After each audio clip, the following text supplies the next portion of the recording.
Hallo Garstin, agus fáilte ras go SpeakGaelic. Ha dyrf a chrítin gyda sio yn hoch gyf program sy'n tri, agus sin idd yn twaf as iwnsach gyda sio. Ha min dochus gyfil sif iasgi yn diwg gyda, oedd ha ler I hydja woma wan spòrs ac yn gweif. Ieis gyda spòrs, sport. Spòrs, cwsbydd y program sy. Agus yn rwyd a ha ffyr mi ein spòrs, agus gilior rwyd yn eile. Far yn byd tol, byd gyniaf. An yn björla, ha sin y cielwchig, where there's a will, there's a way. Far yn byd tol, byd gyniaf. Agus Gàidhlig mi gaif gyn byd spòrs gilior acin, an sy hiadli, agus an sy'n darnali yn program sio. We'll discuss many different kinds of sports.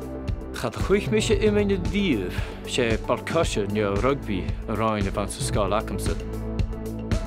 Calum MacIlleathain takes us on an interesting journey. And we'll learn how to talk about some sporting moves. Bíad do rúnla se bháil, ga ghuacha, ga tadhal. Nishe han tau maun cynnychig di niach yw'n sich ile. Agus ha me'r leithtoligte fáilte a chud Daniel MacLeannain. A ha fi chocod tína stay a chéliorm sy'n stiùidio.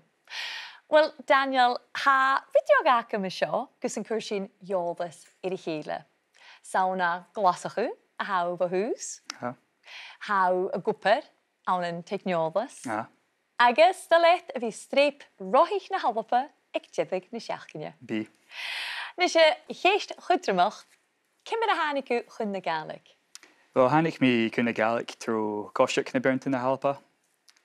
Fa mi a coiad there na mapicin, agus a feuchainn feuchainn Gaelic. Osiac mi Glasgow naica, ag Scol Gaelic Glasgow yn Feniston. Fa sin mw ceir blian yn arall, agus ha mi a dul hast. Mae'n gyririf. Agus, Jane Gydderson a ha fi ffeimol gwyt, leis yn yw'n sych ywch? Wel, ik yn tosiac chanin gyri Gaelic in grammar agus text your rydyn mar sin. Ha mi a leifig tor SpeakGaelic yn sa Gaelic.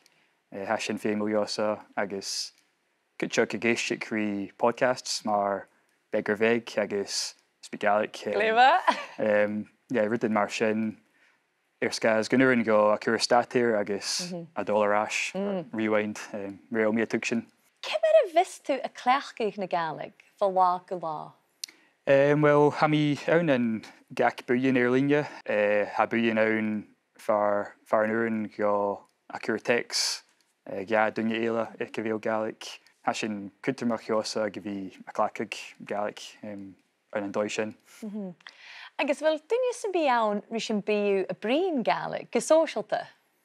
Wel, ha begin Gaelic eich mw fe'n. So ha sin a feuchainn ga clac awn sy'n tai, ac y safis tai gyric a feil o giri cwpatea. Agus ha fysag yn ffrecwrst eich yn ceist ha yn coni ha. Glefa, agus a fel yw'r cynnych ych rydwnia eich a fel Gaelic sy'n tŵl fawr?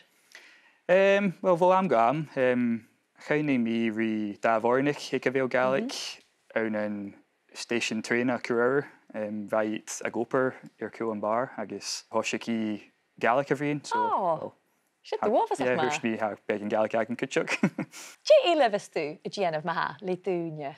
Tyf am eifon oper, bim a gienu tor cosiac, agus swep gregin awn sna björntin, agus cytsioc ha YouTube channel agam. Far am bim I a gienu vlogig yn gerich awn sa Gaelic. Gyric nyr ha mi sys na björntin, a vri'n mw rydyn ha mi a feuchainn, agus complaining mw yn chicha, rydyn mar sin, so... Fi sy'n y tachos yn ôl. Agus, am fachgal Gaelic, nio, a napers Gaelic, I siarleit? Wel, stolum am facol siog, ha ffeimo son niaciwnsicig, nyr nacel fysag am fyr frecwrs cynceist, byw y canto siog. Wel, tafelit, Daniel Gymwr. Agus cleini sinia barach fo Daniel na satcha sy program, nyr y fysa yr as col fyrwm. Ach yn eisiau y fel sif Johnach tuilleadh Gaelic y fri'n, nach tá sig sin.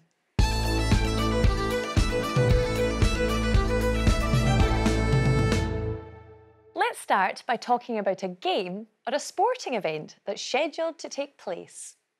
The first question most people will ask is, có bhí sa chluiche? Who will be playing? Có bhí sa chluiche?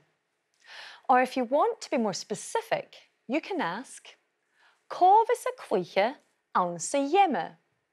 Who will be playing in the game? Có bhí sa chluiche an sa dhéime? A more descriptive way of saying a chluiche is to use the word strí. A strí an nui, competing against. A strí an nui. You really get the sense of a struggle between teams in this phrase, don't you? Once you know who's playing, most people will want to know, cá an bíad a chluiche? Where will they be playing? Cá an bíad a chluiche? More often than not, in team games, it will be one skipa, team, skipa and now skipa ile. Many teams will play on a path, a park or field, path. And for bigger games, na skipian, the teams, would very likely be playing in a stadium, which is similar to the English word stadium. Now, for many, the most important word is buanachug, winning. Buanachug.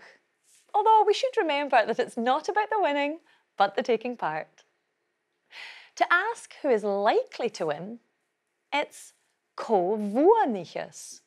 Who will win? Có bhuainichas. I'm sure you'll be hoping that your chosen team will win.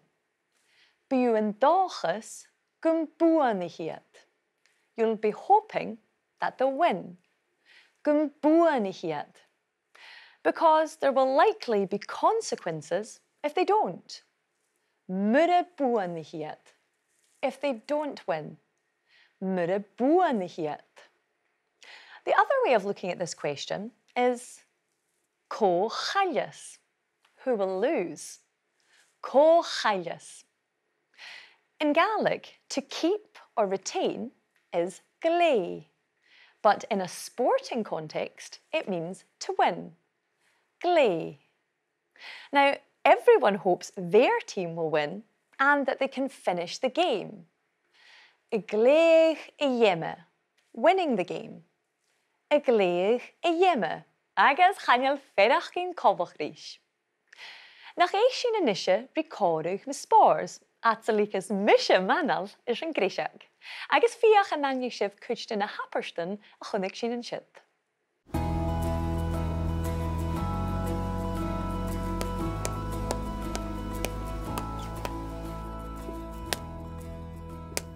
Bhícheal, nach scúdú dhé sin. Tá mi ceann gost leis a bhreacadí. Dúlaigh éta. Ha mi ddíreach a farach cín chu támilteach na churing á clúiche an sa géime imen de saharne. Chanú tú clúiche gus a bit glún ar slánacha. Inise, chud an gaman sin a fallaf mestin ó cránarstein. Cóbhas a chuiche an sa géime de saharne. Bí na ceiltíich sin an skipa acamsa a strí in nain an crúneach an dá skipa a sear an san líg. Bhín géime feisc. Sail có bhuainichas. Ha mi an dochas gon buanig na ceiltíich. Haid as cion skipi an eile, go háris just dé gaibh an líg a glíag an nuri. Mar a buanach na ceiltich. Bhín lofa seo lán múlaid de luin. Fí sin láh an nuachar ein agus buanachach. Ha skipa fíorfa acin an scach raon sin farc. Ha nech dían úr acin agus ha cho cruiris an íran. Deach mas an a crúnich. Ha clúichetar an iasciachcha. Bí a fein tón ó gá an sa hula gemme. Chad a chuich mise imine díomh sé balcose neo rugby a raon a van sa scáil acamsa. Char a raon as a scáil acamsa ach hoci. Ra siú mar hoci éta. Dda, gyda sem hín hagara. Ma mi clúiche a laifhiis, y gwyd taich lys na clúiche tar yn wy. Ma mi begach, ma mi loa. Cho luar is a rei curimi gal. En roi heen ma rugby look. Chra ui ac y mewn. Ach, stelle mi bhí lentain skipper rugby na hawapa agus a bhí sa stadium nuair a bhís a cuiche. Be mis a caiit skipi rub na halapa i the Delhi. Ach, channe me tuchen na rielchen rava. Hai a choitre jalletje de spòrs ille. Biet a rúlische val, ga glachke, ga hatal, agus ga vippegus kiún na vat je tarsen. Na thuair sa bhís a cuiche éta, I gibh cádim gan na stadium agus mínig min na rialtin gaomh. Jimmy yn sin call the roomsa chunan imen jasarne. Yn G shakaf. Sin taich gan y celtich. Ha, mis a deannach? Ha, agus misje. Jéisial agus Jonach. An de lensje van Corúch etter Luke, Etta agus Michael. Luke asked Michael, "Covis a cluiche an si yemme? Who will be playing in the game? Covis a cluiche an si yemme." In Saturday's game of Imine, va na Kilchich govi a strí a nui nan Crunach against a nui. The Celts were to compete against the Picts. A strí a nui nan Crunach. Michael hoped his team, na Kilchich, would win. He used the phrase Gumbuanich na Kilchich, that the Celts will win. Gumbuanich na Kilchich. He believed them to be far better than the other teams, saying that they were os cún scipianile, superior to, or better than, other teams. Os cún scipianile. His justification for this was that they had previously won the league, and he used the phrase an league eachdraidheil. They had won the league. An league eachdraidheil. We heard Michael using a very descriptive phrase that works well in a number of settings, including when talking about sporting fixtures. Láva nuachgad. He believed that his team had a good chance of gaining the upper hand. Láva nuachgad. We also learned that his team had a new defender. Neach Gian. Defender. Neach Gian, who was a great player and whom Michael described as chacruai rishanieran, as hard as iron, or as hard as nails. Chacruai rishanieran. Nach éich sin ribicinian chóra geríist, agus cainichih hanna córín fat rím féin an lárich línacin.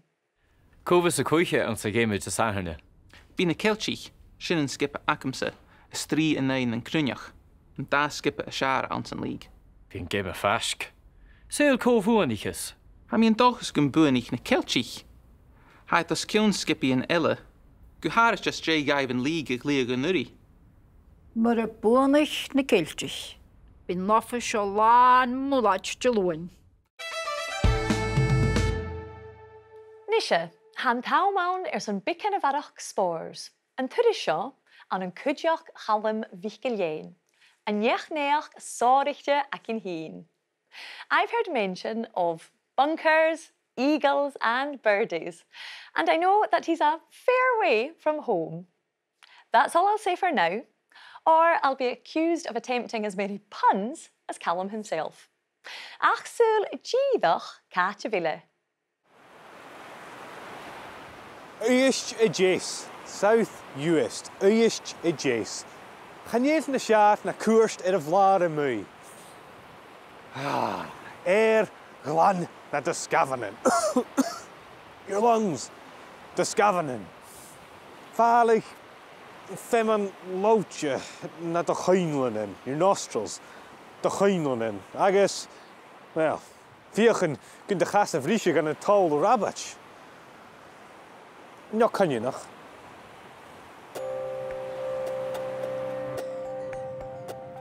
Hami erin out here, on the coast, literally on the edge of the land.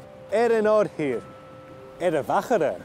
Cruchida na chayú in arches and be illets and turl, ach, on an ear hua na Hallapa, the northwest of Scotland. Ear hua na Hallapa. Agus, turf sheer na Heron. The west coast of Ireland, Tuibh siar na héireann. On your walk, you may be very surprised to stumble onto a raon golf eachdraidheil, an historic golf course. Raon golf eachdraidheil. Ach sé sin tíoch a hachras an an éiste Deas. Chai raon ascarnis a dhealamh le Old Tom Morris an an 8 sa hyn. 1891, 8 sa hyn. Sat an tuilleadh van Uirsin. When he designed the course, he declared the choice of land was staggering. Van a cursich in Ekkessen, if je golf is tjechuch an een zuichuch natere. In a natural setting, zuichuch natere.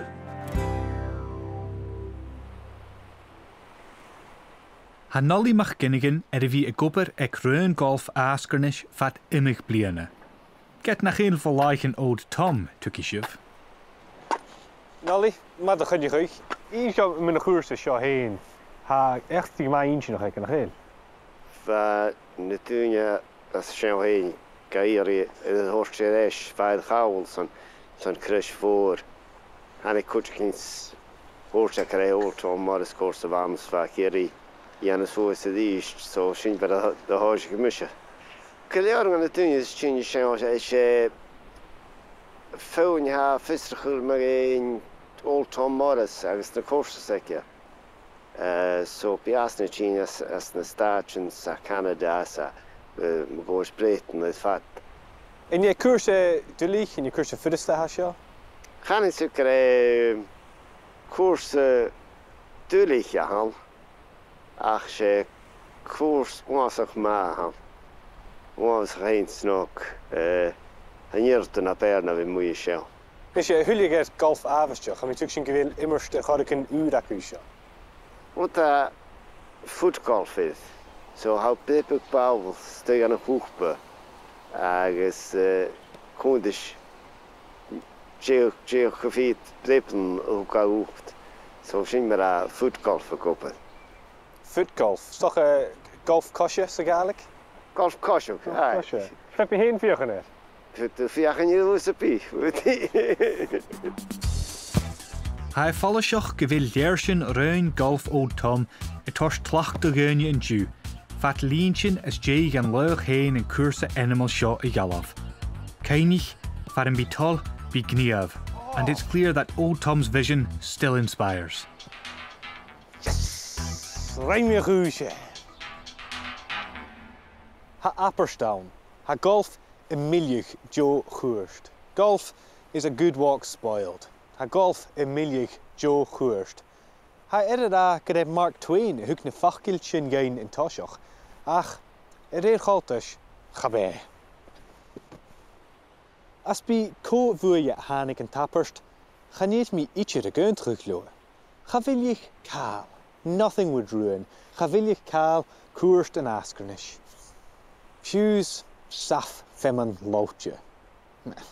Stoch a gemil bikan. Ach, hij feed vagert. It's very good for you. Hij feed vagert. Shouldn't has a geintje go and show. Fear vagert, a vil. Well, mis je sinne has a geintje gut de Calum hachel ma eistjoch. Ach, joen zich zien more in shit. We learned quite a bit there, including that Uibhist is the Gaelic for coast. Uibhist. We also learned that Maclean is only found in two places. Iarhua na Hallapa, the northwest of Scotland, Iarhua na Hallapa, and on the west coast of Ireland. Tuibh siar na héireann. Tuibh siar na héireann. Agus sy'n gaif na ffilmi hyn Calum MacIlleathain an lárich líneacin uair san bí.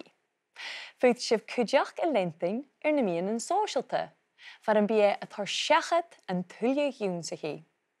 You'll also be able to hear more from Calum on the SpeakGaelic Extra podcast, which you can subscribe to and download from BBC Sounds.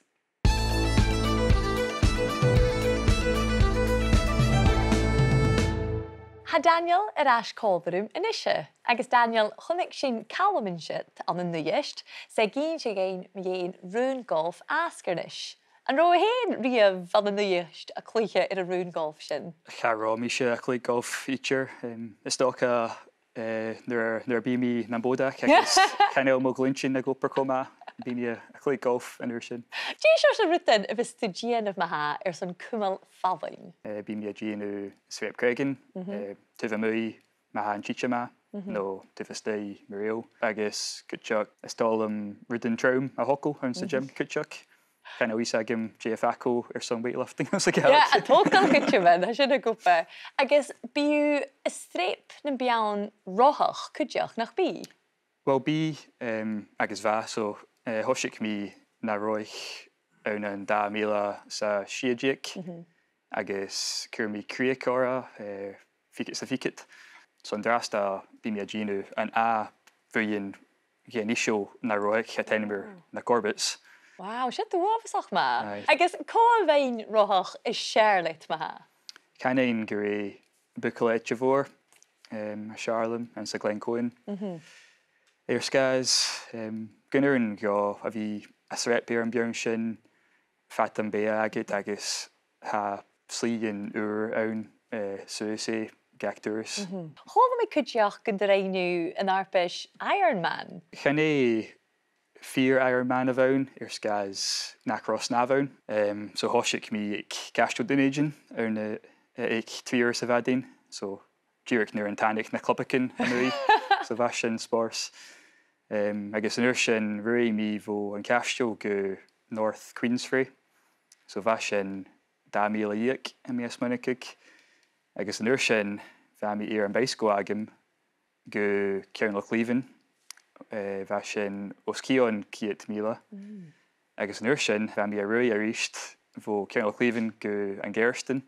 Suas agus sias ben níomhais bha cógáirsteach spòrs an an dói. Well, Daniel, ha mis múneach go bhfuilú fata na saldaine na hamise ach tapalit ar san tíon a thuúlórn in seo ag SpeakGaelic bha go on sin nach clean sin me dhéon do lí a dúnsaí agus man spòrs agad. Mór dang. And remember, a version of today's programme with English subtitles is available on BBC Alba's YouTube channel to support you with your learning. Nisha mis liensin orn, nishin yúnsachach, Jimmy ein biken jin chorug a va eta, Luke agus míchalachoit a riist.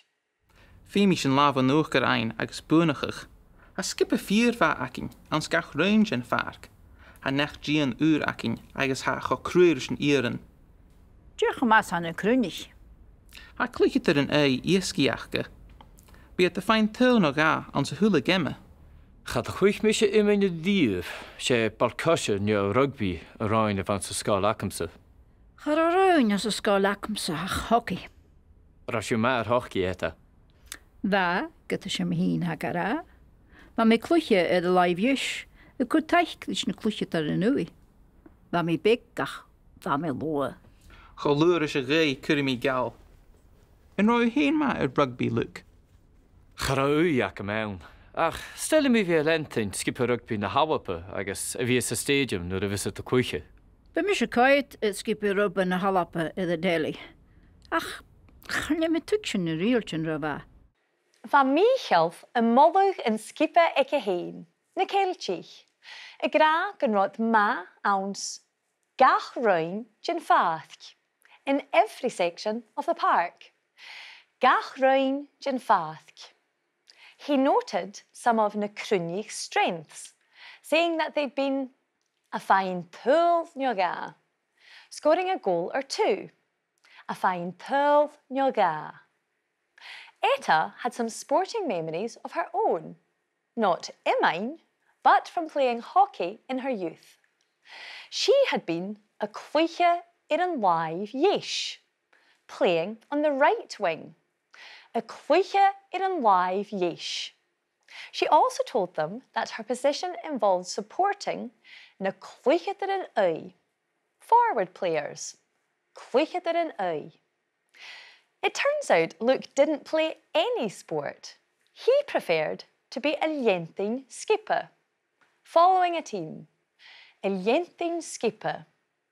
However, Etta's knowledge of sport didn't extend to rugby. Charói a tuig sin an rialchan, She didn't understand the laws. A tuicheinn nan rialchin. Agus lorich sib a hula córig san trí in an lorich línakin. Le tar scrivian da chananach. And if you require a bit more language support, a subtitled version of this episode is available on BBC Albapa's YouTube channel. We've talked before about how some prepositions incorporate possessives, mo, do, like rima húv, beside me, or os me hiún, above me. With some prepositional phrases, the possessive isn't quite as obvious. You already know, though, that in my isn't alnan plus mo, but nam, as in vai nam fochgich, it was in my pocket. And we use the same forms, nam, nat, na, with prepositions based on in, like anui, in face, meaning against, anui na styrime, against the storm. So nam ui, against me, nan ui, against them. Instead of is an ache, in place of. So nam ache, in my place, means instead of me, and nan ache, instead of them. Look out for how we distinguish between him and her in front of ui or ache. Na ui, against him, na hui, against her. Na ache, instead of him, na hache, instead of her. Weil gaarsten ma ha me kummel nu brierige spòrs, ha sin I de chórs jeddenach a raon. Agus leis gevel, Jimmy gear groente sa horst it kutstjene joen sig sin on sa program show. We learned to pose a number of questions, many of them starting with ko and kaartje. Who will win? Ko vuaniches. Ko vuaniches. And the Gaelic for who will lose is ko chailles. Ko chailles. Then, where will they be playing? Catch and be at the cloiche. Catch and be at the cloiche. For competing against, you'd say a strí a nui. A strí a nui. And for winning the game, you can use a gléigh a yemme. A gléigh a yemme.